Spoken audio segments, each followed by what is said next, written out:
actually wrestle off of the frosted flakes because he used to always get up early. Now he's gonna... Yo, man, I'm here to work, man. I ain't sang in a week. I mean, I'm 13 years old, and I'm telling him, look, you're gonna put me in the studio, man. Oprah is trying to distance herself from rapper Sean P. Diddy after Usher revealed why she was staying silent about his association with the rapper and the secrets he is exposing about A-list celebrities like Oprah and Tom Hanks. This has shaken Hollywood and the music industry to its very core. As the result of being around the man, Sean P. Diddy has caused PTSD in many women. Celebrities connected to Diddy are freaking out after the same prosecutor that went after Jeffrey Epstein is now coming after them. Maureen Comey, the lead prosecutor for the Jeffrey Epstein sex trafficking case, has decided to join the fight against Diddy. Comey was the lead prosecutor on Ghislaine Maxwell's sex trafficking case, which was a British socialite who was convicted of helping Epstein procure teen girls for sex.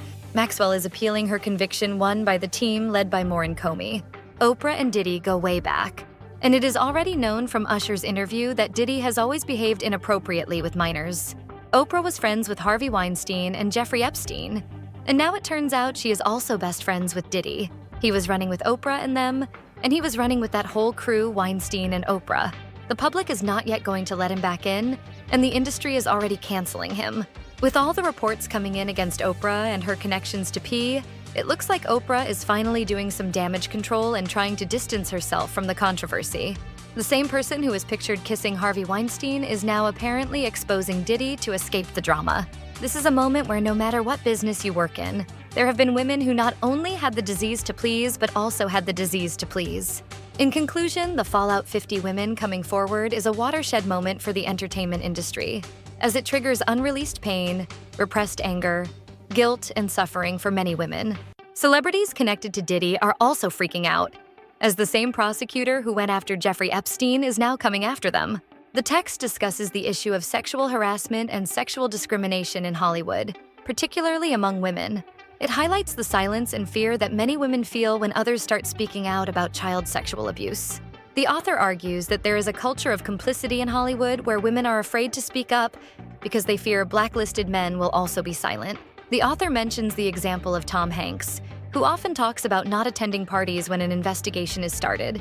This culture of complicity can lead to inappropriate behavior and harassment. The author believes that people may be afraid to speak up because they believe it is the way the system works, but this does not necessarily mean that everyone should do so. The author also mentions the experiences of victims who did not go forward with their cases and signed negotiated settlement deals, which included a non-disclosure agreement. They expressed their gratitude for the opportunity to speak out and the importance of not getting close to the bed at night. The text also touches on the relationship between Usher and Diddy, who used to fight over the Frosted Flakes, a group of wealthy individuals who were seen at various parties and events. Usher was one of Diddy's closest friends and was seen multiple times at these events. The author emphasizes the importance of understanding that there is no one-size-fits-all solution to sexual harassment and discrimination. Some individuals may feel that they have to pretend to not have experienced it, or that they are not aware of the consequences of their actions. In conclusion, the text highlights the challenges faced by women and men in the entertainment industry, particularly in the context of sexual harassment and sexual discrimination. It highlights the need for greater awareness and action to address these issues and promote a more inclusive and respectful environment for all. The case against rapper Diddy is an ongoing investigation that could lead to the exposure of other celebrities and their involvement in his freak-off tape. The U.S. Attorney's Office has stated that this remains an open investigation and there could be more charges for Diddy and other people involved. Once they find out about other people being involved or witnesses, they may be called by the U.S. Attorney's Office to cooperate with them or face charges. The case is expected to be slow developing, with over 36 lawsuits filed against Diddy across multiple jurisdictions. The biggest threat is not jail, but a televised trial naming everyone involved with Diddy, which would take down an entire industry. The FBI intends to name people in these lawsuits without conducting interviews or due diligence, as these allegations are hurtful and potentially damaging to people if true. Some instances of incidents that have been named in these lawsuits include a minor who was told by Shan Combs that he would make him a star but needed a visit with him in private about it away from his parents. Another incident involved a 15-year-old girl who was taken into a private room by Mr. Combs and others, and then taken to the hospital with pain and damage to her vagina and anus. Another instance involved a 26-year-old girl who was picked up by Mr. Combs and several others in a black SUV from the airport and given one drink in the SUV. The FBI is aware of the potential press attention when filing lawsuits, and they will do their best to dot their I's and cross their T's. They expect that some people named in these lawsuits will raise eyebrows, as public filings are in fact public in the United States and almost every state. In conclusion, the case against Diddy is a complex and ongoing investigation that could lead to the exposure of many celebrities and their involvement in his freak-off tape. The FBI is working to ensure that all individuals involved in the case are treated fairly, and that the media does not exploit the situation to their advantage. In the last 2 weeks, 6 new eyewitnesses who were participants at Diddy's parties have come forward. These include models, celebrities, management staff, and even Diddy's own party planner, Tanya Wallace.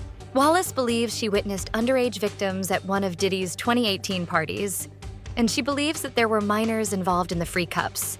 She describes a wall of adults encircling them, clearly trying to hide what was happening at the party. Tanya Wallace also claims that there were minors involved in the free cups, but she never could get a clean look at it. She said that when she saw this scene with the younger people at about 700 a.m., she didn't leave and was there as the guest of a Saudi prince.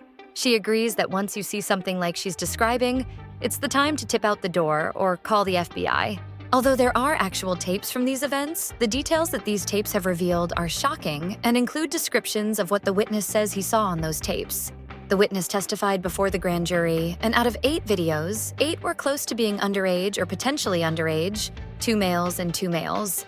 Of those 8 celebrities, many appeared to be either inebriated or under the influence of Dr. Dre, and many of them were either victims or perpetrators. Tanya Wallace claims to have been at a freak-off and saw children, and it was hard for her to say it. She was flown out from LA to Miami by the Saudi prince and ended up on Star Island at one of Diddy's parties. Other verified investigators, including Harvey Levine from TMZ, have also attested to the existence of these disgusting tapes allegedly showing Diddy and other A-list celebrities engaging in a threesome with minors. In 2018, TMZ reported on a house party where adults were huddled around little people dressed as Japanese Barbies. The woman explained that these were minors and that they should not be at an adult party. The woman told a WI story about the event, which lasted all night long. TMZ also obtained one of the freak-off tapes, which described porn directed by Diddy himself and a male sex worker who recounted his experiences. The tapes did not sound illegal, but seemed to align with other stories about alleged sex traffic. The male sex worker was flown out to various locations over a couple of years, including Miami, New York, Los Angeles, and one other location. They would meet in hotel rooms, and Diddy would often watch as he would have sex with a woman associated with Diddy.